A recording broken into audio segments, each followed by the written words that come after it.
ओम शांति। अभी सभी बिंदु रूप में स्थित हो जाएंगे।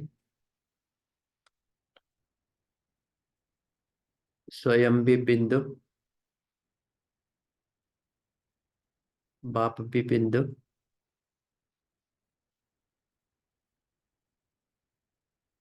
पहले अपने आप को देखेंगे बिंदु रूप में, साक्षी होके। जो भी मेरा पात्र अभी चल रहा है, उसको स्वीकार करेंगे, एक्सेप्ट करेंगे।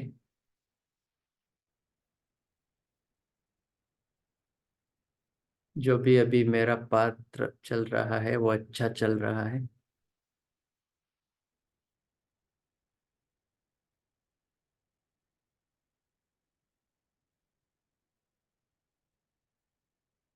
मेरे प्रति जो भी चल रहा है वो एक्यूरेट है, यथार्थ है, परफेक्ट है।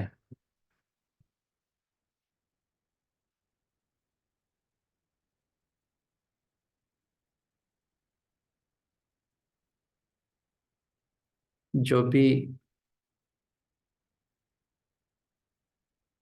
अभी और हो रहा है, अच्छा हो रहा है, और आगे के लिए भी और भी अच्छा होने वाला है।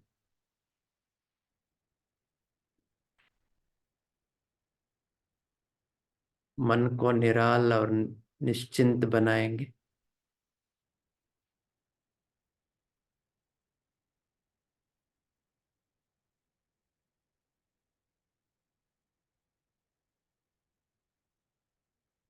क्योंकि सब कुछ अच्छा ही हो रहा है, अच्छा ही होने वाला है।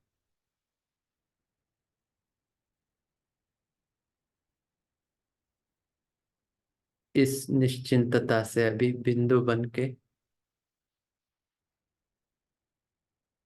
बिंदु बाप के पास जाएंगे।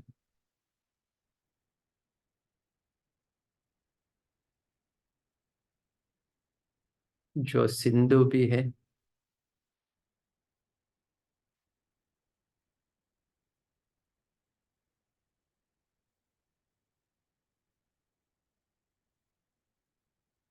उनसे जो शक्तियों के किरणें मेरे ऊपर पड़ रहे हैं,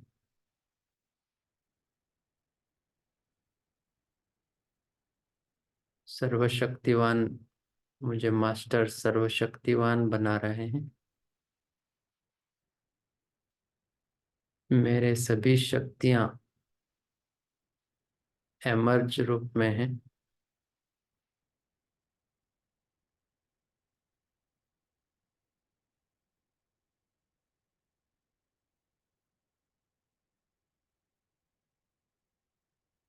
बिंदु होते हुए भी मेरे में सभी शक्तियां एमर्ज हैं। अनुभव कीजिए।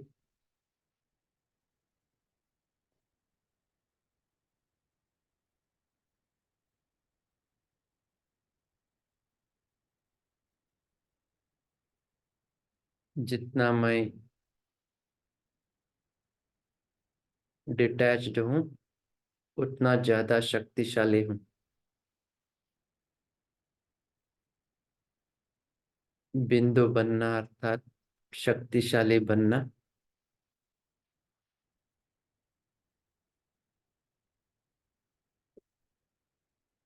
बिंदु बनना अर्थात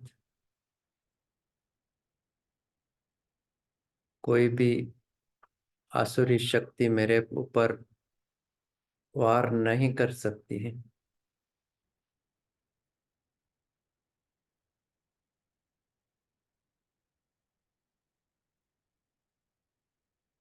अनुभव में लाइए,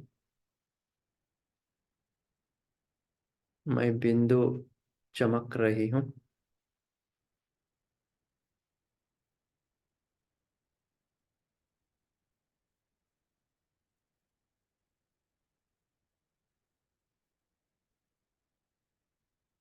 और सर्व शक्तियाँ मेरे से चारों ओर निकल रहे हैं और वातावरण शक्तिशाली बन रही है।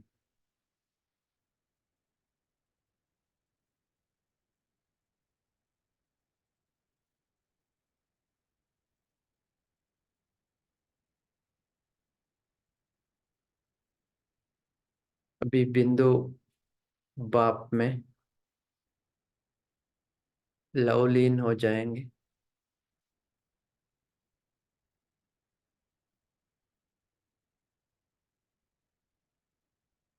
बाबा स्नेह का सागर है।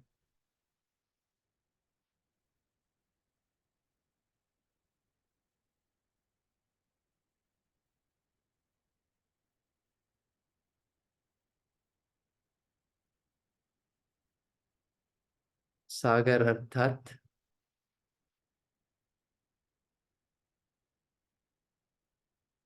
इस दुनिया का कोई भी किसी का भी प्यार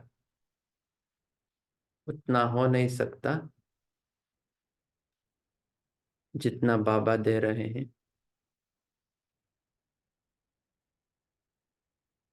इनफाइनाइट प्यार उस स्नेह में समा जाएंगे। लवलीन अवस्था में बिंदु बाप के प्यार में मैं बिंदु आत्मा लवलीन हूँ।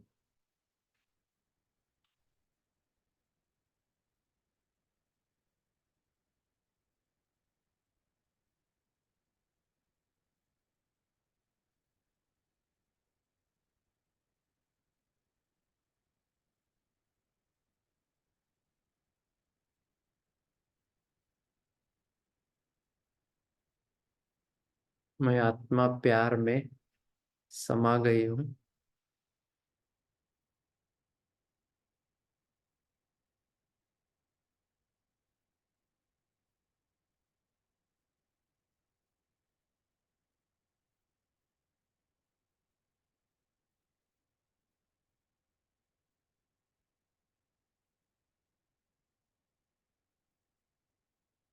और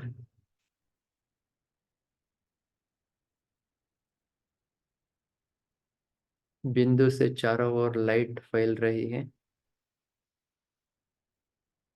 मेरा लाइट का शरीर है,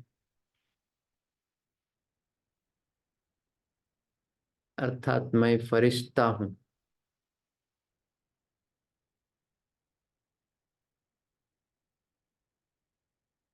भी फरिश्ता स्वरूप में स्थित हो जाएंगे।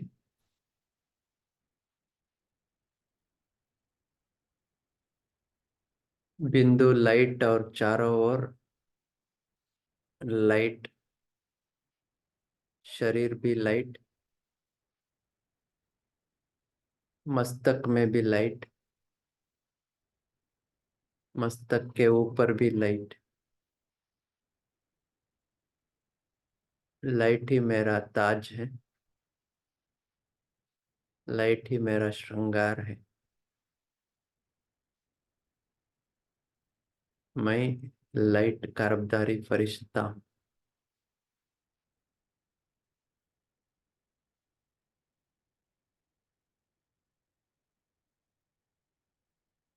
ओम शांति।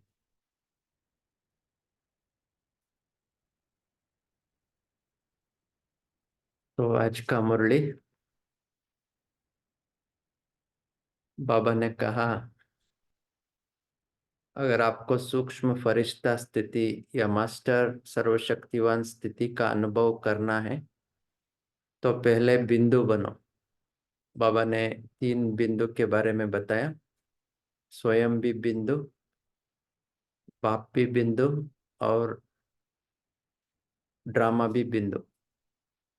जो हुआ उसको बिंदु लगाना है, तब हम सूक्ष्म फरिश्ता भी बन सकते हैं या मास्टर सर्वशक्तिवान भी बन सकते हैं।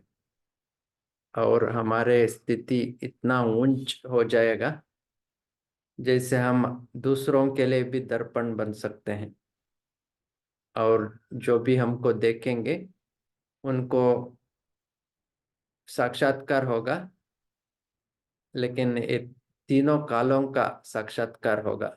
माना जो भी हमको देखेंगे वो अपना प्रेजेंट, पास्ट और फ्यूचर को देखेंगे। अर्थात हम क्या थे, अभी क्या हैं, और फ्यूचर में हमारा तकदीर कैसे जगने वाला है वो रियलाइज करेंगे। तो हमारा स्थिति इतना पावरफुल होना चाहिए कि जो हमसे मिलते हैं क्या वो इस त्रिकालदर्शीपन का अनुभव करते हैं, हमको चेक करना पड़ेगा। तो ये भी दूसरा, हम जब इस स्थिति में स्थित हो जाएंगे, हम दूसरों को भी लवलीन अवस्था का अनुभव करा सकते हैं, जैसे हमने अभी योग में अनुभव किया लवलीन अवस्था का। तो दूसरों को भी हम जब मिलेंगे तो हमारे स्थिति द्वारा हम दूसरों को भी अनुभव करा सकेंगे। तो इस प्यार का बहुत डीप अनुभव होना चाहिए, नहीं तो क्या होगा, हमारा जीवन में दूसरा कोई मनुष्य का प्यार हमको आकर्षण करेगा। तो बहुत गहराई से लवलीन अवस्था का अनुभव स्वयं भी करना पड़ता है। तो बाबा ने इस मुरली में ये भी बताया कि हमको शिव शक्ति का कंबाइंड स्वरूप में रहकर दूसरों को डबल अनुभव कराना है, साक्षात्कार का भी अनुभव कराना है, हमारा शिव शक्ति स्वरूप का, और दूसरा संदेश भी देना है। तो आइए अभी आज की मुरली सुनेंगे। 25/1/1980 का मुरली है, फर्स्ट पार्ट है। इस मुरली में, मुरली का टाइटल है बिंदु ज्ञान सिंधु परमात्मा का बिंदु आत्मा से मिलन। बिंदु अर्थात ज्ञान सिंधु परमात्मा का, बिंदु अर्थात आत्मा से मिलन, ये आज की मुरली का टाइटल है। बाबा ने कहा है, आज बाप दादा मिलने के लिए आए हैं। मुरली तो बहुत सुनी है, सर्व मुरलियों का सार एक ही शब्द है, वो है बिंदु, जिसमें सारा विस्तार समाया हुआ है। तो इस बिंदु में क्या होता है, सभी ज्ञान का विस्तार इसमें समा जाएगा और हम अनुभव भी कर सकते हैं। जब हम बिंदु स्थिति में स्थित हो जाएंगे तो ये बहुत शक्तिशाली स्थिति है, इसमें सब सब ज्ञान सार में आ जाता है। बाबा ने बोला बिंदु तो बन गए हो ना, बिंदु बनना, बिंदु को याद करना, और जो कुछ होता है बीता उसको बिंदु लगाना। तीन बिंदु, एक है बिंदु बनना, स्वयं बिंदु बनना है, और बिंदु बाप को याद करना है, और जो कुछ हो जाता है पास्ट, पास्ट को क्या लगाना है, बिंदु लगाना है। अर्थात ड्रामा का, ड्रामा पास्ट इज पास्ट है, तो ड्रामा अर्थात बिंदु लगाना। इसको फ्यूचर को हम बिंदु नहीं लगा सकते हैं, जब पास्ट हो जाता है तो हम उसको बिंदु लगा सकते हैं। बाबा कहते हैं यह सहज अनुभव होता है ना, यह अति सूक्ष्म और अति शक्तिशाली है। बिंदु स्वरूप अति सूक्ष्म भी है, अति शक्तिशाली भी है, जिससे आप सब भी सूक्ष्म फरिश्ता बन, मास्टर सर्वशक्तिवान बन पार्ट बजाते हो। विस्तार में क्या हो गया, हम फरिश्ता भी बन गए, मास्टर सर्वशक्तिवान भी बन गए, और पार्ट भी बजाया बिंदु बन के। सार तो सहज है ना, या मुश्किल है? डबल फॉरेनर्स क्या समझते हैं? सहज है या डबल फॉरेनर्स को डबल इजी है? अब तो बाप दादा सार रूप देखना चाहते हैं। बाबा क्या देखना चाहते हैं? सार रूप अर्थात बिंदु स्वरूप को देखना चाहते हैं। हर एक बच्चा इस ईश्वरीय दिव्य दर्पण को, जिस दर्पण द्वारा हर मनुष्य आत्मा को अपने तीनों काल दिखाई दे, हमको दिव्य दर्पण बनना है। अर्थात जो भी हमको देखते हैं उनको उनका प्रेजेंट, पास्ट और फ्यूचर तीनों काल दिखाई देना चाहिए। ऐसे त्रिकालदर्शीपन अर्थात त्रिकाल दर्शन कराने वाले दर्पण हो, जिस दर्पण से क्या था और अभी क्या हूं और भविष्य में क्या मिलता है, यह तीनों काल स्पष्ट दिखाई देने से सहज ही बाप से वर्षा लेने के लिए आकर्षित होते हुए आएंगे।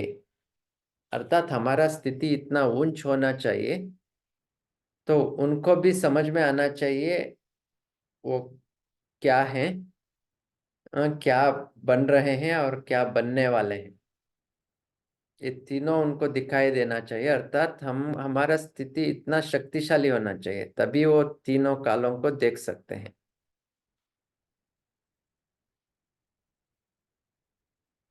यह तीनों काल स्पष्ट दिखाई देने से सहज ही बाप से वर्षा लेने के लिए आकर्षित होते हुए आएंगे। जब साक्षात्कार करेंगे अर्थात जानेंगे, और ऐसे जानेंगे जैसे स्पष्ट देखने का अनुभव हो। तो जब जानेंगे अर्थात अनुभव करेंगे व देखेंगे कि अनेक जन्मों की प्यास व अनेक जन्मों की आशाएं मुक्ति में जाने की व स्वर्ग में जाने की अभी पूर्ण होने वाली हैं, तो सहज ही आकर्षित होते आएंगे। इसका मतलब हमारा स्थिति आकर्षण आकर्षण मूर्त होनी चाहिए। तो उनको मुक्ति, जीवन मुक्ति का जो उनकी आशा है वो पूर्ण होने के लिए अभी समय है, ऐसा करके वो हमारे पास आएंगे। दो प्रकार की आत्माएं हैं। भक्त आत्माएं प्रेम में लीन होना चाहती हैं, और कोई आत्माएं ज्योति में लीन होना चाहते हैं। दोनों ही लीन होना चाहती हैं। भक्त आत्माएं क्या चाहते हैं? प्रेम में लीन होना चाहते हैं। और जो दूसरी आत्माएं हैं ज्योति में लीन होना भी चाहते हैं, लेकिन दोनों लीन होना चाहती हैं। ऐसी आत्माओं को सेकंड में बाप का परिचय, बाप की महिमा और प्राप्ति सुनाए, संबंध की लवलीन अवस्था का अनुभव कराओ। तो एक सेकंड में इधर समझाना चाहिए, ये बहुत गहरी बात है, क्योंकि हम दूसरों को समझाने के लिए बहुत टाइम लेते हैं, बहुत समझाते हैं। लेकिन आजकल जो आत्माएं आ रहे हैं उनको ज्यादा सुनने की आदत नहीं है। वो एक सेकंड में या बहुत थोड़े समय में जानना चाहते हैं। तो हमको अभी बिंदु रूप में स्थित होके, सार रूप में स्थित होके उनको भी एक सेकंड में अनुभव कराना है। जब हम ऐसे फरिश्ता स्थिति या मास्टर सर्वशक्तिवान स्थिति में होंगे तभी उनको अनुभव करा सकेंगे, नहीं तो नहीं करा सकेंगे। क्योंकि अभी बाबा बोल रहे हैं इस मुरली में, एक सेकंड में बाप का परिचय, बाप की महिमा और प्राप्ति सुनाए, संबंध की लवलीन अवस्था का अनुभव कराओ। ये तब हो सकता है जब हम स्थिति में स्थित हो हुए हैं, हम स्वयं लवलीन अवस्था में हैं। लवलीन होंगे तो सहज ही लीन होने के राज को भी समझ जाएंगे। तो वर्तमान समय लवलीन का अनुभव कराओ। जब लवलीन का अनुभव करेंगे तो लीन का समझ भी उनको आएगा। जो भक्ति मार्ग में बोल रहे थे लीन होना चाहते हैं, उसका सत्य अनुभव अभी हो जाएगा। भविष्य लीन का रास्ता बताओ। तो सहज ही प्रजा बनाने का कार्य हो जाएगा। ऐसे त्रिकालदर्शी बनाने का दिव्य दर्पण बने हो। ऐसे दिव्य दर्पण में अपने पुरुषार्थ के हर समय की रिजल्ट का चित्र खींचो कि समर्थ रहे या व्यर्थ में गए। तो दूसरों को भी दिव्य दर्पण बनना है, और हमारे पुरुषार्थ में कैसे चल रहा है, कितना समय व्यर्थ में जा रही है, कितना समय साधारण में जा रहा है, कितना कैसे चल रहा है, इसको हम स्वयं भी समझना चाहिए। अपना भी दर्पण बनना है। क्या हम समय व्यर्थ कर रहे हैं या सच में समय सफल कर रहे हैं। व्यर्थ का पोज और समर्थ का पोज दोनों ही दिखाई देंगे। समर्थ का पोज क्या होता है? समर्थ का पोज क्या होता है? मास्टर सर्वशक्तिवान व दिल तख्त नशीन, ये समर्थ का पोज है। अपने आप को देखिए, हम समर्थ का पोज में बैठे हैं। कैसे बैठे हैं? मास्टर सर्वशक्तिवान होके बैठे हैं या दिल तख्त नशीन होके बैठे हैं। अपने आप को विजुअलाइज कीजिए। ये क्या है? ये समर्थ का पोज। जैसे फोटो निकालते हैं, सेल्फी निकालते हैं तो पोज देते हैं ना, इसी तरह हमको इसी पोज में बैठना है। इसी पोज में बैठ के भी मुरली सुनना है। मास्टर सर्वशक्तिवान व दिल तख्त नशीन। व्यर्थ का पोज क्या होगा? सदा युद्ध के रूप में योद्धे का पोज होगा। व्यर्थ का पोज क्या है? युद्ध के रूप में योद्धे का पोज। तख्त नशीन नहीं, लेकिन युद्ध स्थल पर खड़े हैं। दोनों कंपेयर करके देखना पड़ेगा। क्या मैं तख्त नशीन हूं या युद्ध स्थल पे हूं? तख्त नशीन सफलता मूर्त और युद्ध स्थल में खड़े हुए मेहनती मूर्त होंगे। दोनों का अंतर बाबा बता रहे हैं। एक तख्त नशीन, दूसरा युद्ध स्थल में। एक सफलता मूर्त, दूसरा मेहनती मूर्त। छोटी सी बात में भी मेहनत ही करते रहेंगे तो हमको क्या बनना है? मेहनत मुक्त भी बनना है। मेहनत मुक्त कैसे बनेंगे? सदा नेचुरल नेचर हमको बनना चाहिए, तभी हम मेहनत मुक्त बन सकते हैं। तो हमको क्या करना है? मेहनत मुक्त बनना है।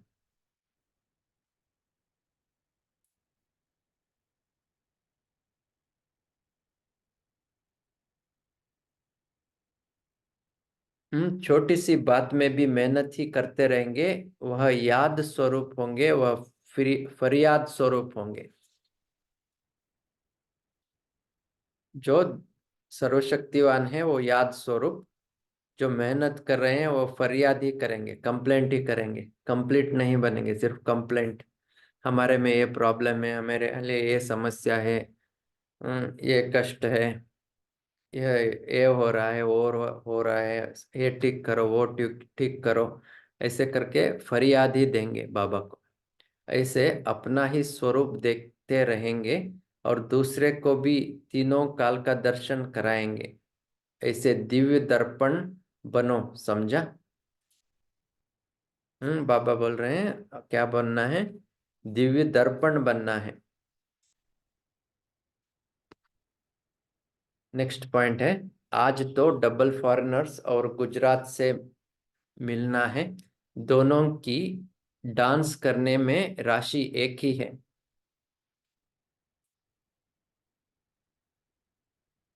वह भी नाचते हैं और यह भी खूब नाचते हैं। डबल फॉरेनर्स और गुजराती दोनों खूब नाचते हैं। गुजरात वाले भी प्रेम स्वरूप हैं और डबल फॉरेनर्स भी प्यार के अनुभव के आधार पर भागते हैं। ज्ञान के साथ साथ प्यार मिला है। उस रूहानी प्यार ने ही इन्हें प्रभु का बनाया है।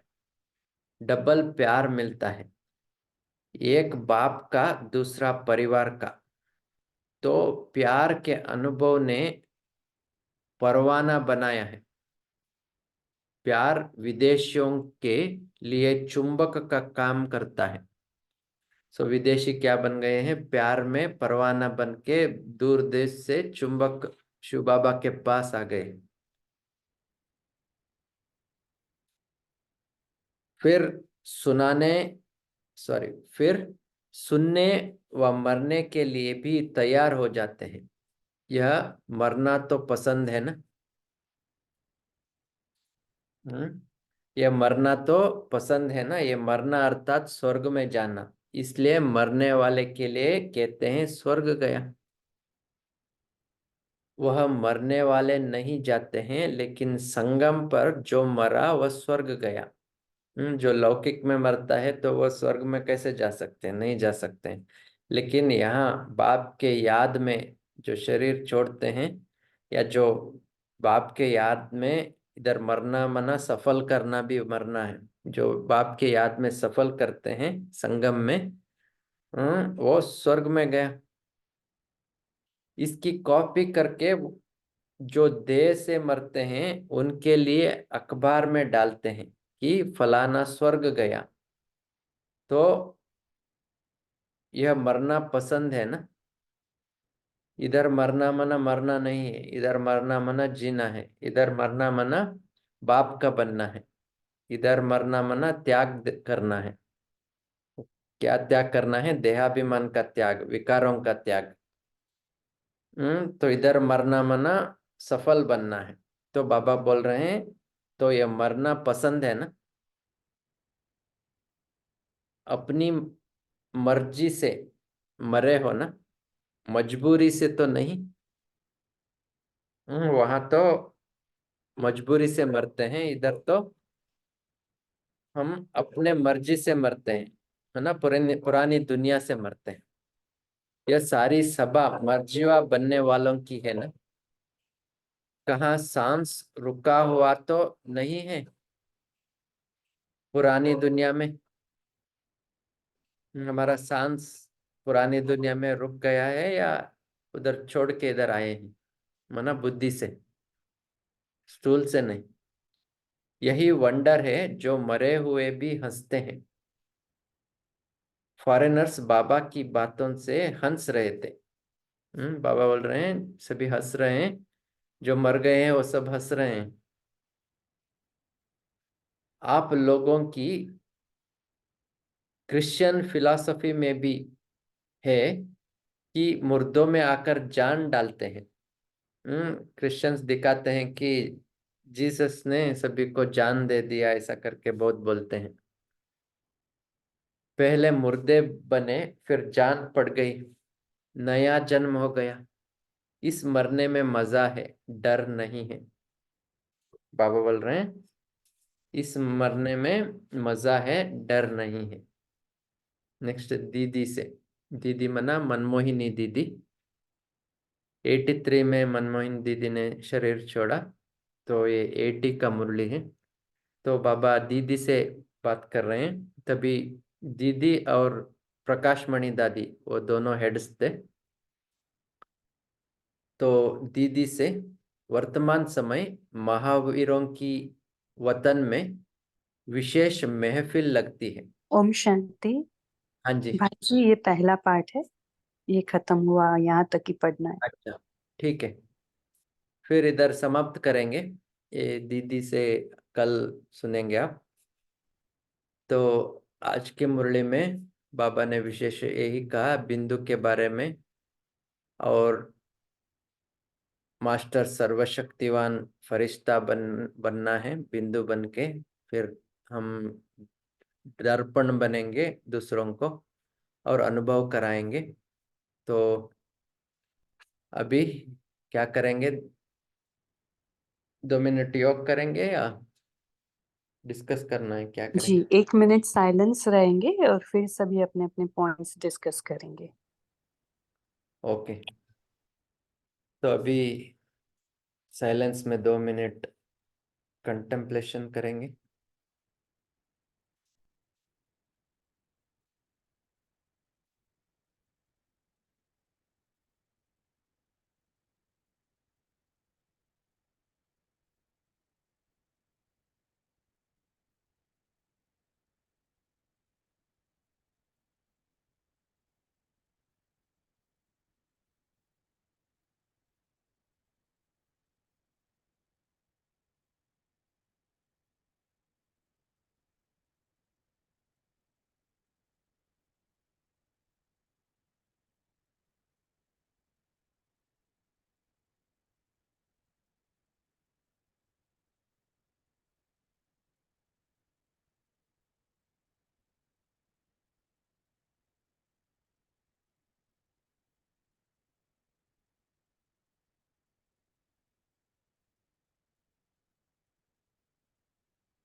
ओम शांति। सभी भाई बहनें अपने अपने पॉइंट्स से शेयर करें।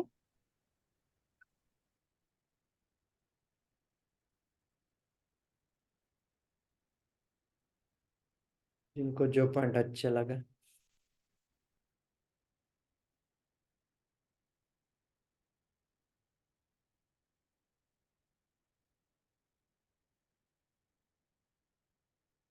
दीप्ति बहन। जी ओम शांति भाई जी, मेरा ये प्रश्न है, अगर आप समझा सके, हम लवलीन होंगे तो लीन होने के राज को भी समझ जाएंगे। इसको हाँ, अगर आप वो थोड़ा सा इसके पहले बाबा ने बताया कि वो लीन होना, वो क्या लौकिक वाले लीन होना नहीं जानते हैं। वो समझते हैं आत्मा परमात्मा में लीन हो जाती है।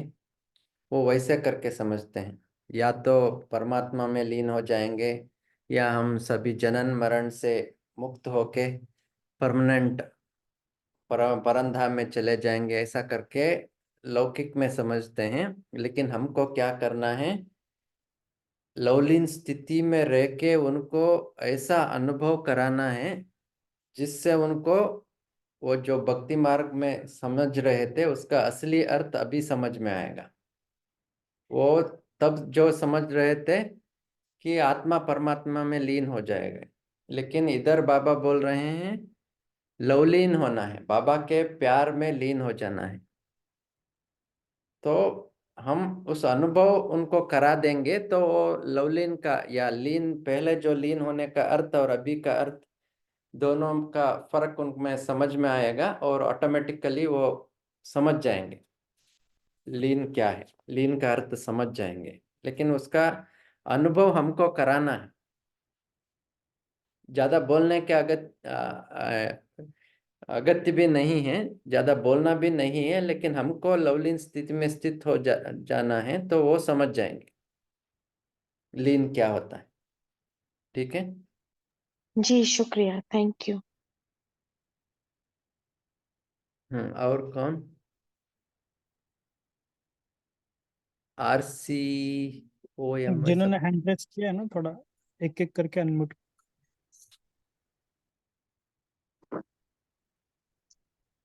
ओम शांति। ओम शांति। आज बाबा ने कहा है कि हमें कंप्लेन नहीं, मतलब विघ्न रूप कंप्लेंट रूप नहीं बनना, हमें कंप्लीट बनना है। तो हमें हम्म। बाबा से जो प्रकाश मिल रही है, बाबा के प्यार में लवलीन हो रहे हैं, तो हमें उसमें कंप्लीट बनना है। जी पॉइंट हम्म। अच्छा लगा। ओम शांति। अच्छा, अश्विनी बेन। ओम शांति भाई जी। आज मुझे इस मुरली में ये पॉइंट अच्छा लगा कि हमें मुरली एकदम मास्टर सर्वशक्ति वंदित शिक्षक होकर बैठकर सुनना है। ओम शांति। और तारा बेन। ओम शांति भाई जी। तो आज बाबा कह रहे थे कि बिंदु ही सबसे शक्तिशाली स्वरूप है। तो तीनों ही बातों में बिंदु बनना और बिंदु की याद करना और जो भी है ड्रामा वो भी बिंदु है कि जो पुरानी बात है वो सबको भूल जाना। तो जब हम फुल स्टॉप लगाएंगे तो हम शक्तिशाली भी बनते हैं और फिर हमारा सार रूप भी रहता है। तो फिर बाबा आगे भी बताए कि हमें दर्पण बनकर रहना है जिसमें हमारे में तीनों काल समाया हुआ होगा। जब हमारे में तीनों काल समाया हुआ होगा तब ही जब हम किसी को साक्षात्कार कराएंगे तो उनको भी वही दिखेगा। अगर हमारी में तीनों काल साकार आकार और निराकार तीनों कालों की हमारे में वो ज्ञान नहीं रहेगा और हमारे में वो स्वरूप में नहीं रहेगा, केवल एक ही काल मान लो साकार केवल हमारे पास ज्ञान है, तो हम जब साक्षात्कार कराएंगे तो उनको ये अनुभव नहीं होगा। तो हमारे में तीनों काल का समाया हुआ होना चाहिए, आदि मध्य अंत का। ओम शांति। आपने सभी पॉइंट्स अच्छी तरह से बताया। इधर एक विषय है कि बिंदु डालना, जो भी पास्ट हो गया ड्रामा का बिंदु डालना ये उतना आसान नहीं है।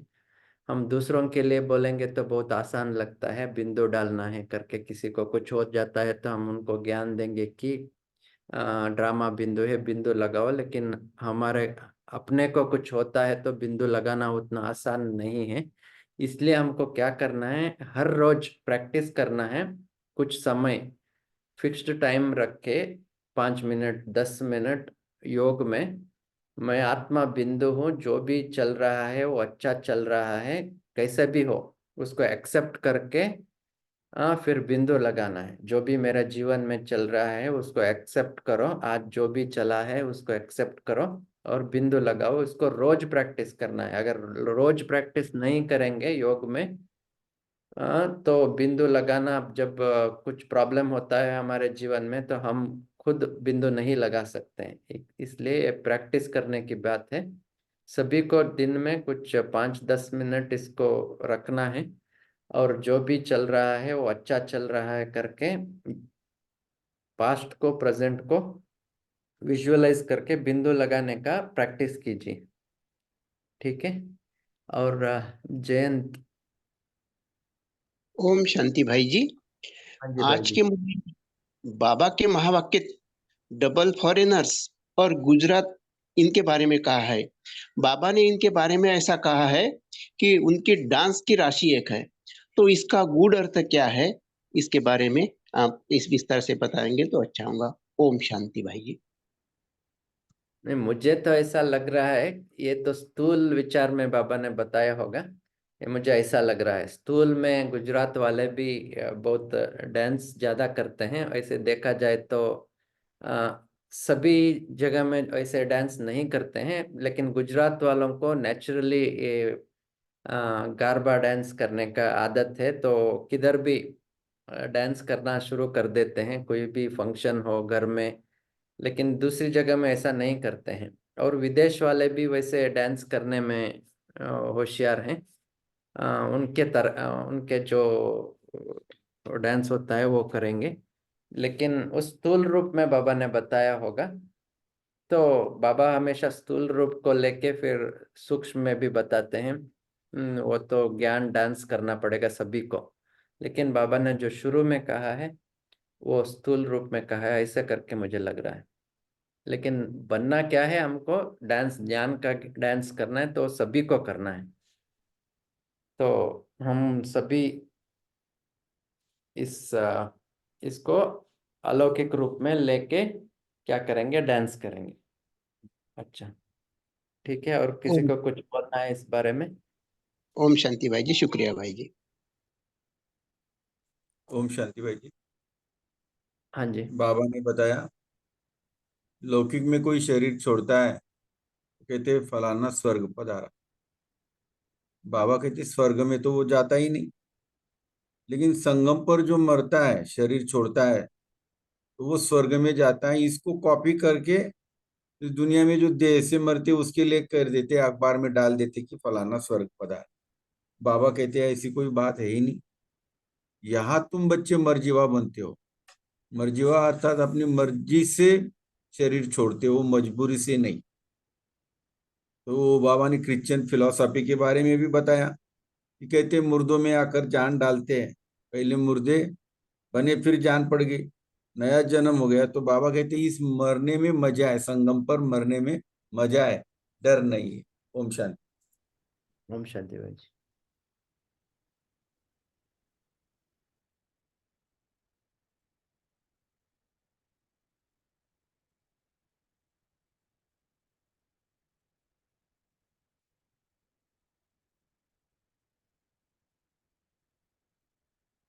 और किसी को कुछ पूछना है, बोलना है?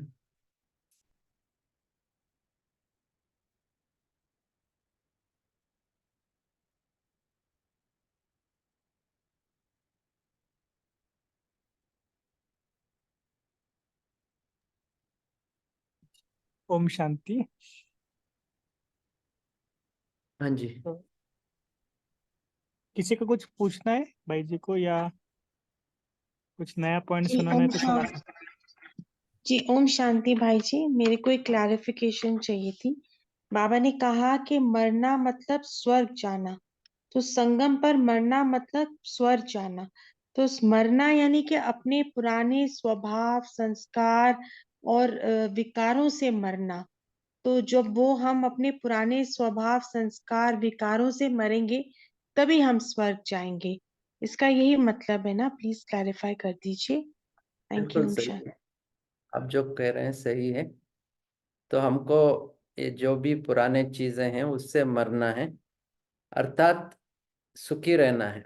हम अभी दुखी तो नहीं रहेंगे, तो हमारे लिए वही हो गए ना।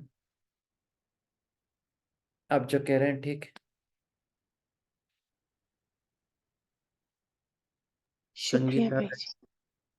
जी, ओम शांति भाई जी। तो इसमें यही पॉइंट था कि हम अभी ब्राह्मण आत्माएं मर जीवा जीवन जी रही हैं, और हम इस यूनिवर्सिटी में कैसे मरना है उसकी पढ़ाई पढ़ रहे हैं।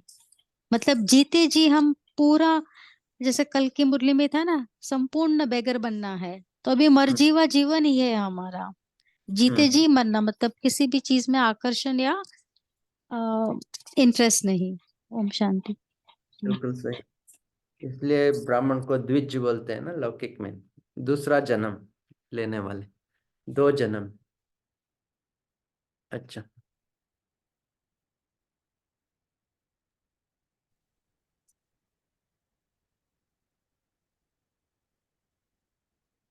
तो इस एक बात के ऊपर अटेंशन रखना कि बाबा ने मर जीवा जन्म की क्या क्या विशेषता है। मर जीवा जन्म की बाबा ने कहा ना कि आपको अगला ये जन्म जो दिया है बाबा ने ब्राह्मण, किस लिए दिया है, और उसमें भी खास बाबा की श्रीमत क्या क्या है। नाक के लिए, सबके लिए श्रीमत दिया है बाबा ने। और होता क्या है हमारा प्रॉब्लम कि जैसे कि समझ लो कि अभी कुछ सेंटर में है या कुछ खास हम कहाँ पर मधुबन में है, तो बहुत सारी चीजें हम करते हैं। लेकिन जैसे ही कोई परिस्थिति आती है या तो कोई हमारा अ, होता है ना, सारा दिन हमें कहाँ कहाँ किस वायुमंडल का ऑफिस घर जाते हैं, तो उस समय थोड़ा सा हमारे संस्कार जो है ना बाहर निकलते हैं, है ना, पुराने संस्कार। और फिर कहते हैं कि अरे ये परिस्थिति ऐसी है ना, इसलिए हमने ऐसा किया है, उसको रिएक्ट वैसा किया है। तो इस मर जीवा जीवन की स्मृति लाओ कि उसके संस्कार इमर्ज करो। बाबा बोलते हैं ना, आदि और अंत के। क्योंकि जो योद्धा होता है ना, वो युद्ध के समय जीतता है ना, उसको योद्धा कहते हैं। अगर आप कहेंगे नहीं, मैं तो हुई मास्टर सर्वशक्तिवान, मैं तो हुई संपूर्ण पवित्र, और कोई परिस्थिति आती है और हम थोड़ा लड़बड़ा जाते हैं या कुछ गड़बड़ हो जाती है, तो हम क्या बोलते हैं, अरे परिस्थिति ऐसी थी ना। तो इसलिए इस थोड़ा सा हम इसके ऊपर अटेंशन रखेंगे आज से कि इस मर जीवा जन्म की विशेषता। ठीक है ना? बहुत अच्छा। तो ये कंप्लेंट करने का जो, या अपने को ठीक समझने का इस कारण से ये हो रहा है, इसको हम इस संस्कार को चेंज करना पड़ेगा। ये भी प्रैक्टिस करना है कि हम जो कर रहे हैं ये ठीक है या नहीं, इसको हम रोज चेक करें। तो क्या ठीक है, हम जस्टिफाई कर रहे हैं, हम जो हो रहा है उसको जस्टिफाई करके इस कारण से ये हो रहा है, इसलिए सब चलता है, ऐसा करके बोलते हैं। लास्ट मुरली में भी, संडे की मुरली में बाबा ने बताया। तो हमको ऐसे चलता है करके नहीं बोलना है, लेकिन ये ठीक है या नहीं है हमको डिसाइड करना है। अगर ठीक नहीं है तो बाबा से अपोलॉजी बोल के हमको ठीक करना है। सो हमारे बुद्धि को क्लियर रखना है, क्लीन और क्लियर। अच्छा, ये जो प्रैक्टिस जो भाई जी आपने बताई ना, खास 5-10 मिनट निकाल कर सारा दिन में, हम सभी ये प्रैक्टिस करेंगे 24 आवर में से कम 10 मिनट केवल फुल स्टॉप लगाने की। और उसको चेकिंग भी करना है कि मेरे सामने ये परिस्थिति आई, लेकिन मैंने कितना सोचा उसके बारे में। कभी कभी हम क्या करते हैं, परिस्थिति आती है तो सोचते ही जाते हैं विदाउट फुल स्टॉप। और फिर नींद नहीं आती, फिर अमृत वेला नहीं, फिर मुरली अच्छी नहीं लगती, फिर ज्ञान को भी थोड़ा कम कर देते, योग को भी कम कर देते। तो कभी कई बार ऐसे परिस्थिति आती है। तो इसके लिए भाई जी ने बोला ना अभी कि फुल स्टॉप देने का डेली प्रैक्टिस करना। हाँ, डेली करना। छोटी छोटी बातों में प्रैक्टिस करो सबसे पहले कि कुछ हुआ, छोटा कुछ हुआ, इधर की चीज उन्होंने उधर रखी, तो भी हम कितना बोलते हैं कभी कभी घर में। फुल स्टॉप देने की प्रैक्टिस करो, थोड़ा मन को स्टॉप करो कि ठीक है, वेट करो। तो ऐसे ऐसे प्रैक्टिस करते जाएंगे ना, तो बड़ी बातों के लिए फुल स्टॉप लगाना इजी हो जाएगा।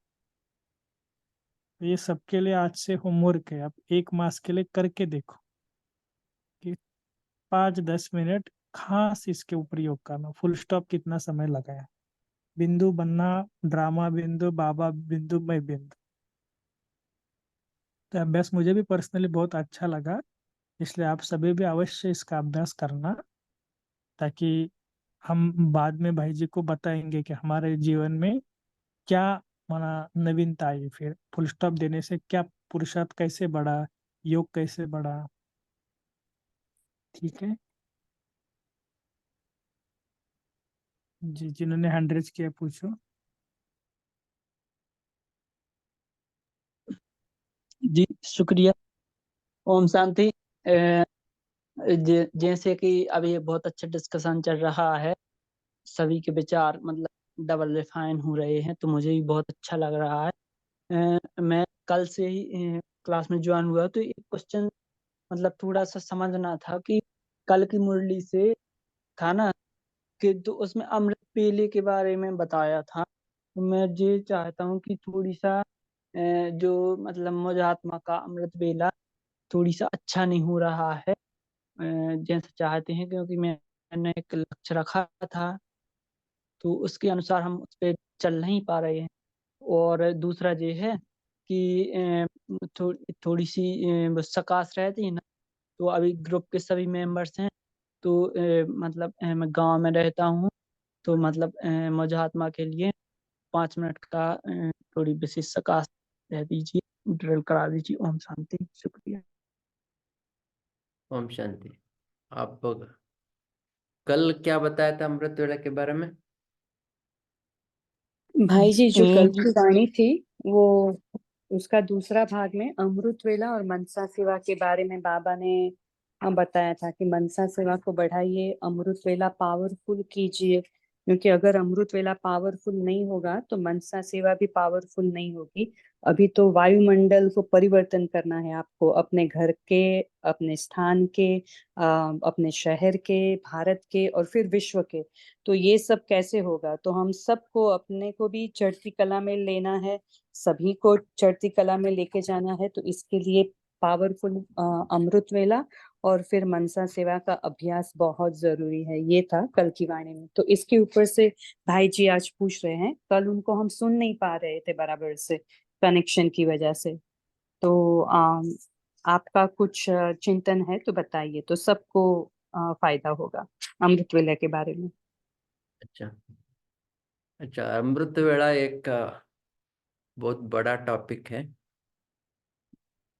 लेकिन मेरा अनुभव ये है कि मैं पिछले 35 साल में 35 बार भी अमृत वेला मिस नहीं किया है, क्योंकि पहले से ही मेरा अटेंशन था अमृत वेला के बारे में।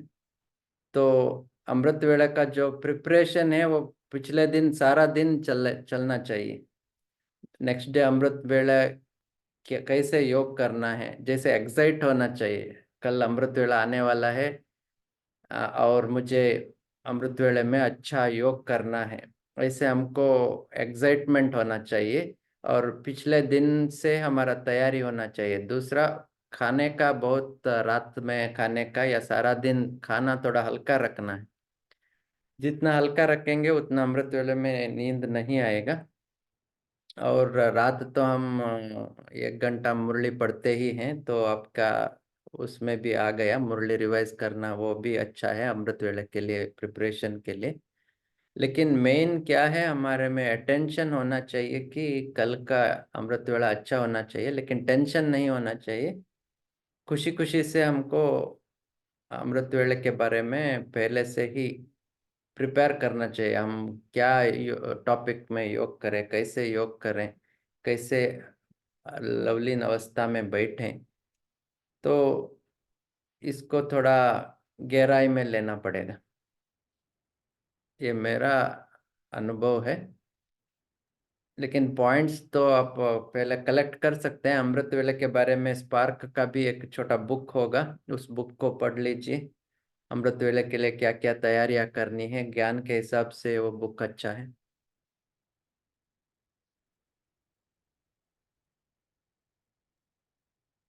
कि वो बुक ऑनलाइन भी अवेलेबल है भाई जी, शायद आपको हेल्प होगी। और रोज ऐसे बुक में से चार दो तीन पेजेस पढ़ना, ताकि वो अच्छा लगता है। ठीक है, हम लास्ट का एक क्वेश्चन लेते हैं। भारतीय शेलार बेंच, आपने कुछ माइक अनम्यूट किया है, कुछ बोलना है?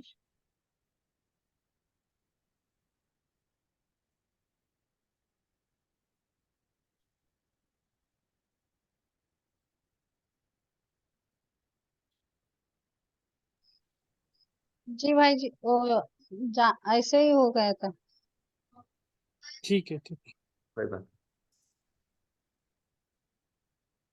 ठीक है। ललिता बेंच, आप कुछ बोलना? हाँ, ओम शांति भैया। ये अमृत वेला के लिए कह रहे हैं ना, तो अमृत वेला में तो बहुत खुशी से करना चाहिए। उसके लिए तैयारी क्या, बाबा है, बाप है, बच्चा है, उसको याद करने में कौन सी तैयारी करनी पड़ती है? हाँ, अपने आप आपके ऑटोमेटिक। आपके आपके लिए शायद तैयारी करने का जरूरत नहीं है, लेकिन किसी की जरूरत लगेगा। मैं हाँ, तो समझता बाबा हूँ, को। मुझे मुझे सारा दिन अटेंशन देना है, तभी अमृत वेला ठीक हो जाएगा। ये मेरा अनुभव है। लेकिन हाँ जी, हाँ। आपका शायद अटेंशन बहुत ज्यादा रहता है, इसलिए आपको तैयारी करने की जरूरत नहीं होगी। हाँ, बैठा और बाबा के पास चले गए उड़ के। हाँ, वो अच्छा है एक्चुअली। जी ये हर एक के ऊपर हाँ जी, सब अलग अलग के विचार हैं। पंकज भाई। ओम शांति। एक बहुत ही क्विक क्वेश्चन है, क्योंकि हम थोड़ी 10 मिनट से ही जुड़े हैं, 10-15 मिनट से, तो उसके लिए माफी चाहेंगे। जो भाई जी ने अभी कहा कि फुल स्टॉप लगाने का प्रैक्टिस करें और छोटा छोटा बातों में, थोड़ा एक एग्जांपल देंगे कि अपना संकल्पों का क्या चेन ऑफ संकल्प, चेन ऑफ थॉट क्या होना चाहिए? बिकॉज कोई भी अनएक्सपेक्टेड कभी परिस्थिति आता है ना, अनएक्सपेक्टेड ऑफ गार्ड जब भी होता है ना, तो बहुत मुश्किल हो जाते हैं। वो पूरा दिमाग का ये संकल्पों का पूरा ये सिलसिला शुरू हो जाता है, हाँ एंड जी, दैट दैट अफेक्ट्स द, वही तो पुरुषार्थ है ना। तो हाँ जी। थोड़ा एक एग्जांपल देके बताएंगे कि चेन ऑफ थॉट्स क्या होना चाहिए तभी। ओम शांति। इसीलिए मैंने एक्चुअली 8:50 से 9 o'clock तक जो कमेंट्री बताया, उस कमेंट्री में मैं ये भी लिया था मैंने। So chain of thought should be like this. First, when you sit for meditation, आप जब बैठे हैं तो पहले आपको सब एक्सेप्ट करना है।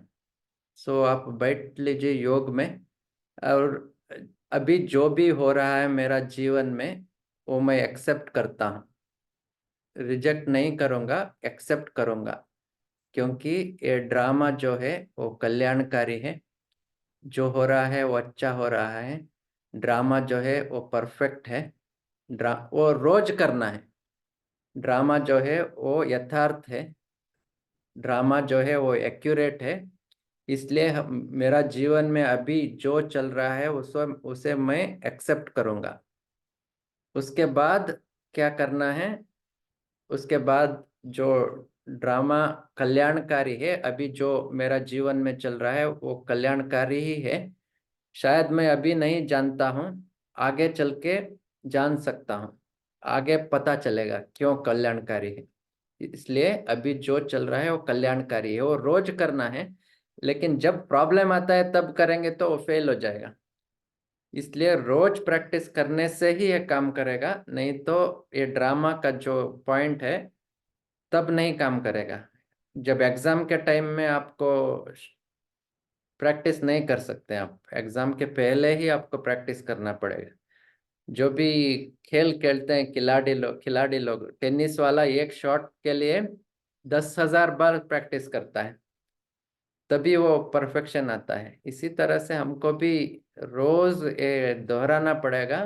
जब भी आज के दिन में जो भी चल रहा है उसको मैं एक्सेप्ट करूँगा, और आज का दिन कल्याणकारी है। जो भी चल रहा है वो एक्यूरेट है, यथार्थ है। ऐसे करके रोज रिवाइज करना है। ठीक है भाई जी। थैंक यू भाई जी, बहुत अच्छा पॉइंट है, thank you so much. Om Shanti. क्योंकि ये सभी का अनुभव है, मेरा अनुभव भी है। क्योंकि फुल स्टॉप दूसरों को हम अच्छी तरह से बता सकते हैं, हमारे जीवन में फुल स्टॉप डालना बहुत मुश्किल है। इसके लिए प्रैक्टिस करना है। ओम शांति।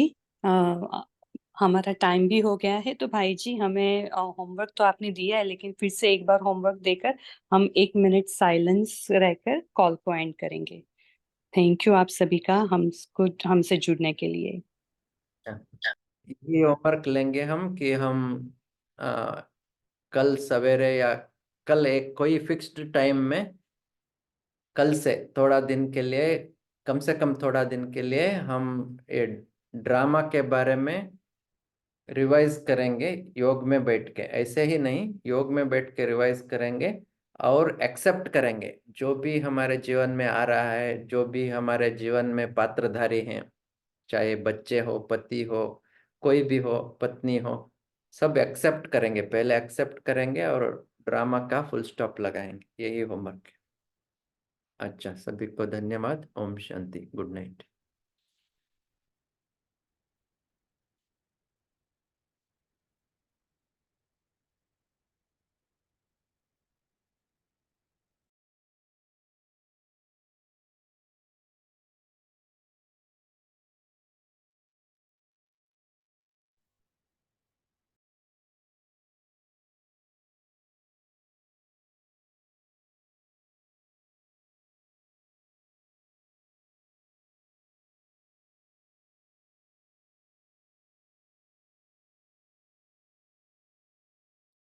ओम शांति, गुड नाइट।